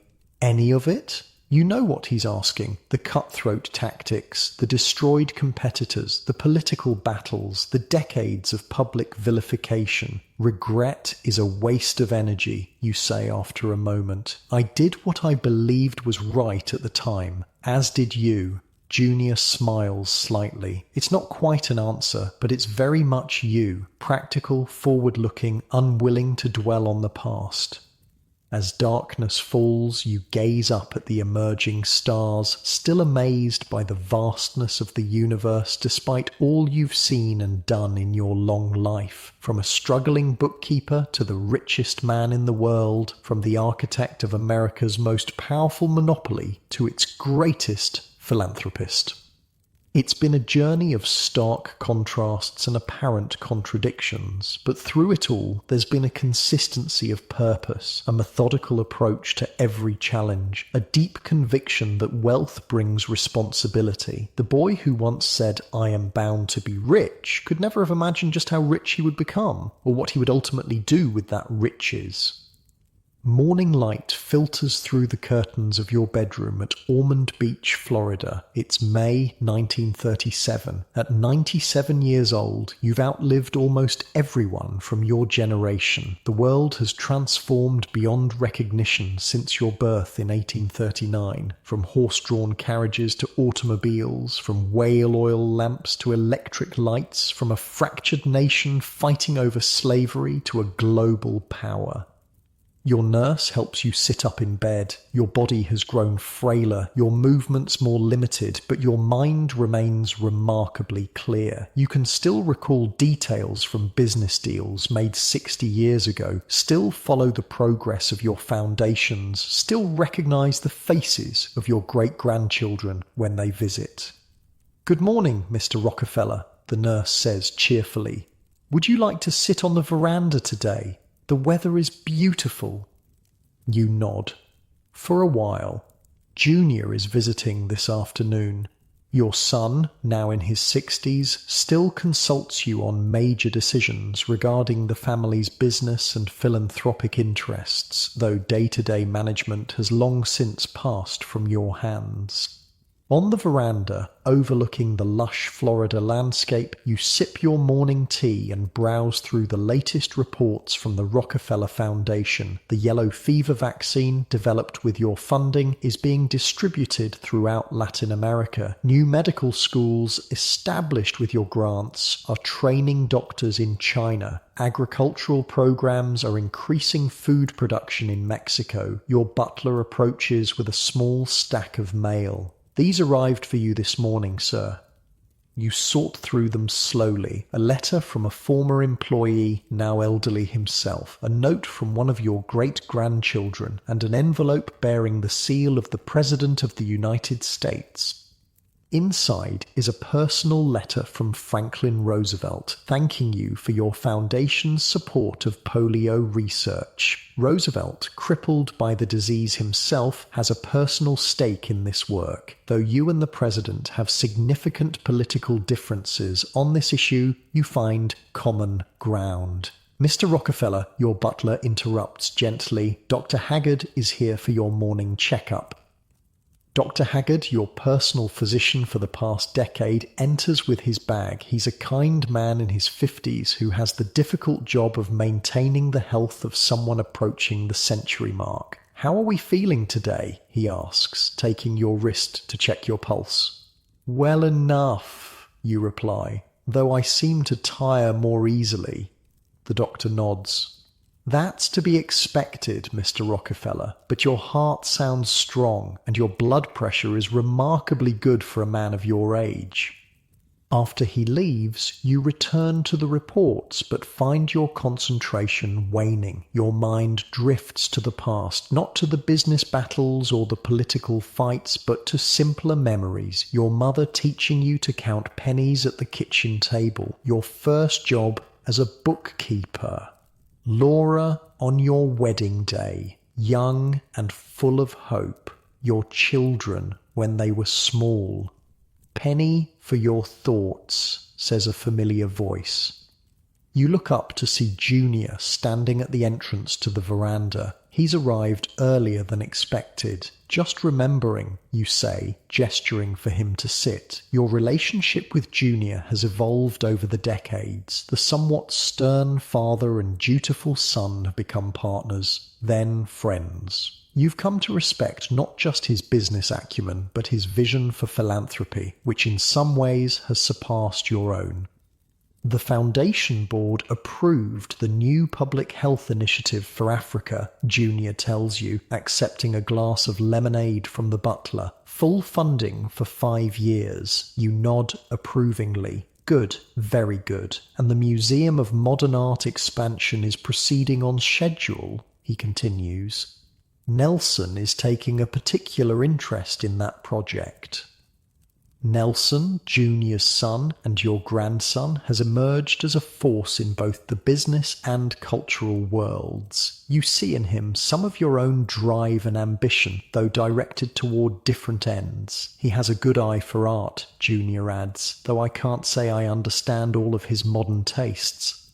This makes you smile slightly. Art has never been your particular interest either. Your aesthetic runs to the practical, the functional, but you've come to appreciate Junior's belief that beauty and culture are as essential to human flourishing as health and education. And how is the situation with Standard of California, you ask, referring to one of the successor companies to your old empire? Junior's expression grows more serious. The antitrust concerns are valid, I'm afraid. They've grown too aggressive in their acquisitions. You sigh softly. The lessons of Standard Oil's breakup seem to fade with each generation. The drive to dominate markets, to eliminate competition, to control rather than compete. It reasserts itself despite the legal guardrails put in place. Remind them what happened to us, you say. Better to adjust course now than face dismemberment later. As the afternoon progresses, you and Junior discuss family matters, foundation business, and world affairs. The situation in Europe concerns you both. The rise of fascism in Germany and Italy, Japan's aggression in China. The world seems to be sliding toward another great war. The foundation should prepare, you tell Junior. If war comes, there will be enormous needs. Medical, humanitarian. Junior nods. We've already begun contingency planning. As the sun begins to set, you feel fatigue settling over you. Junior notices your energy flagging. I should let you rest, he says, rising. I'll come back tomorrow. Stay for dinner, you insist. Tell me about the grandchildren. Over a simple meal, Junior updates you on the expanding Rockefeller clan, your grandchildren and great-grandchildren, their education, their interests, their promise. The family has grown too large for you to keep track of everyone, but you listen with genuine interest. The Rockefeller name, once associated primarily with corporate power and wealth, is increasingly linked to public service, philanthropy, and cultural patronage. Your descendants serve in government, lead charitable organizations, support the arts, and yes, continue to prosper in business. David has a remarkable mind for banking, Junior says of his youngest son, your grandson. Chase has grown significantly under his guidance. David Rockefeller, still in his early 40s, is already making his mark at Chase National Bank, which will eventually become Chase Manhattan, and then JP Morgan Chase, one of the world's largest financial institutions. And Winthrop? You ask about another grandson. Junior's expression is more measured. Still finding his way. He has potential, but he trails off diplomatically. Not every Rockefeller has your drive or Junior's sense of duty. Some struggle with the burden of the name and the expectations it carries. Some rebel against the family's conservative traditions. Some simply prefer a quieter life away from public scrutiny. The money can be a curse as well as a blessing, you observe. I've always believed that. It's something you've witnessed firsthand. Great wealth can distort values, destroy motivation, create a dangerous sense of entitlement. It's why you raised your own children with strict discipline and modesty despite your vast fortune. After dinner, as Junior prepares to leave, you ask him to help you to your bedroom. The day has tired you more than usual. Father, Junior says as he assists you to your bed, the university in Chicago is hoping you might attend the dedication of the new medical building next month. I told them I thought it unlikely, given your health, but promised to ask. The University of Chicago, which you founded in 1890, with an initial gift of $600,000, has become one of the world's premier research institutions. Your total contributions to it have exceeded $35 million over the decades. Send my regrets, you say, and my best wishes. Junior nods, understanding. At 97, travel has become increasingly difficult for you. Your world has contracted to this estate in Florida, with occasional visits to your home in New York when your health permits. Rest well, Junior says, squeezing your hand gently before departing. Alone in your room, you lie awake thinking about the remarkable journey of your life, from that poor farm boy in upstate New York to the richest man in the world, from the most feared businessman in America to one of its greatest philanthropists. Your mind drifts to a memory from childhood, following that wild turkey into the woods, finding its eggs, hatching them, raising the turkeys to sell. Your first entrepreneurial venture at just 6 years old, the beginning of a path that would lead to unimagined wealth and power. Was it all worth it? The battles, the criticism, the periods of illness brought on by stress, the newspaper cartoons depicting you as a monopolistic octopus, the congressional investigations, the Supreme Court's dismantling of your life's work? The answer isn't simple. You created tremendous wealth, not just for yourself, but for the American economy as a whole. You revolutionized the oil industry, making kerosene and later gasoline affordable and widely available. You established philanthropic institutions that have saved millions of lives and educated generations of students. But there were costs as well. Competitors crushed without mercy, political systems corrupted by corporate influence, environmental damage from unregulated oil production, the concentration of economic power in ways that sometimes threatened democratic principles.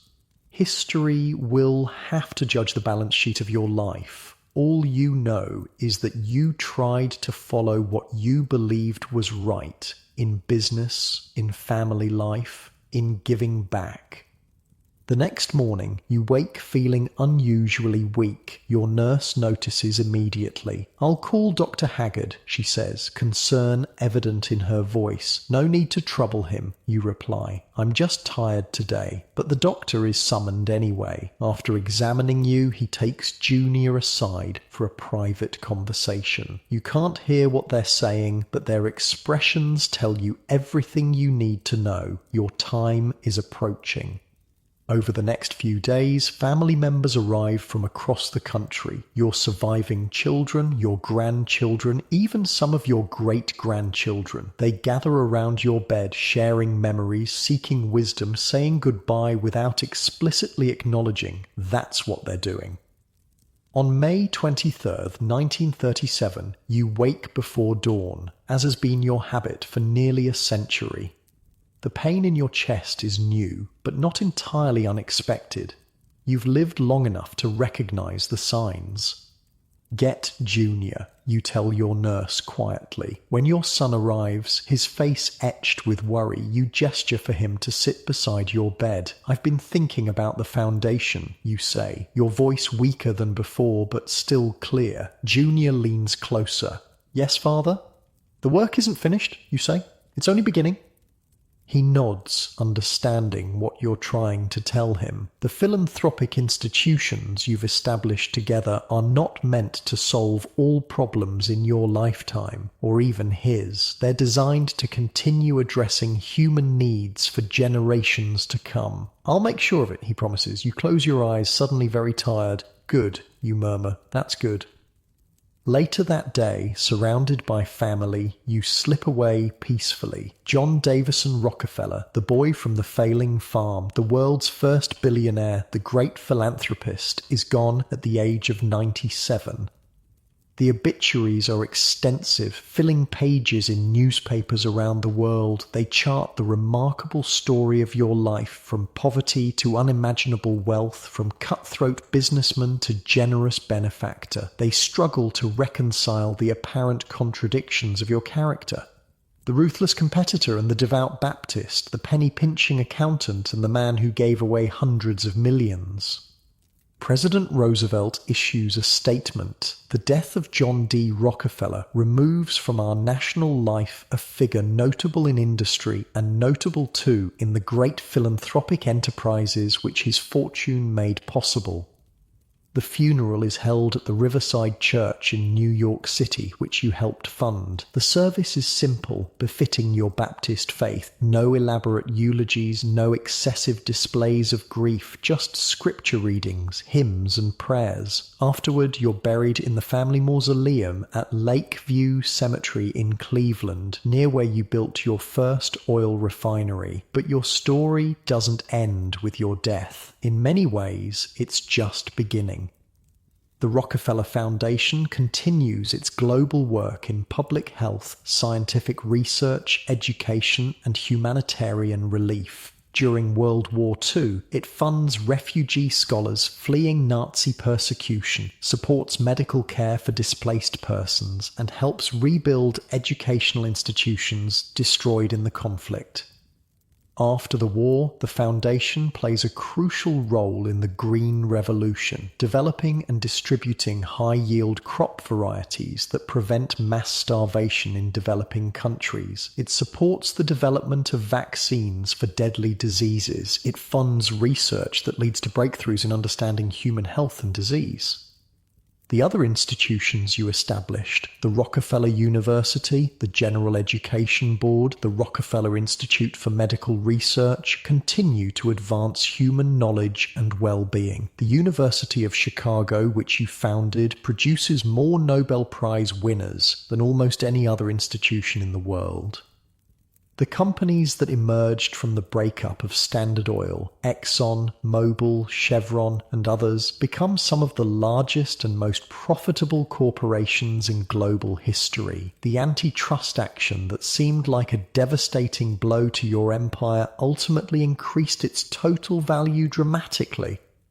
Your descendants continue the family traditions of business success and philanthropy. They serve in government, lead corporations, establish their own charitable foundations, support the arts, and engage in conservation efforts. The Rockefeller name becomes associated not just with wealth, but with public service. Your methods and motives continue to be debated by historians, economists, and ethicists. Were you a visionary who brought order to a chaotic industry and then used your wealth for humanity's benefit, or a ruthless monopolist whose philanthropy was merely an attempt to whitewash a problematic legacy? Perhaps you were both. Perhaps the same qualities that made you successful in business, strategic thinking, relentless focus, attention to detail, also made you effective in philanthropy. Perhaps the religious convictions that justified your accumulation of wealth also compelled you to give it away. The contradictions and complexities of your character make you more interesting than either the cartoon villain or the sanitized hero. You were a man of your time who also transcended it, whose influence continues to shape the world long after your death. The boy who declared, "I'm bound to be rich," could never have imagined just how rich he would become, or how that richness would extend far beyond money to include impact, legacy, and meaning.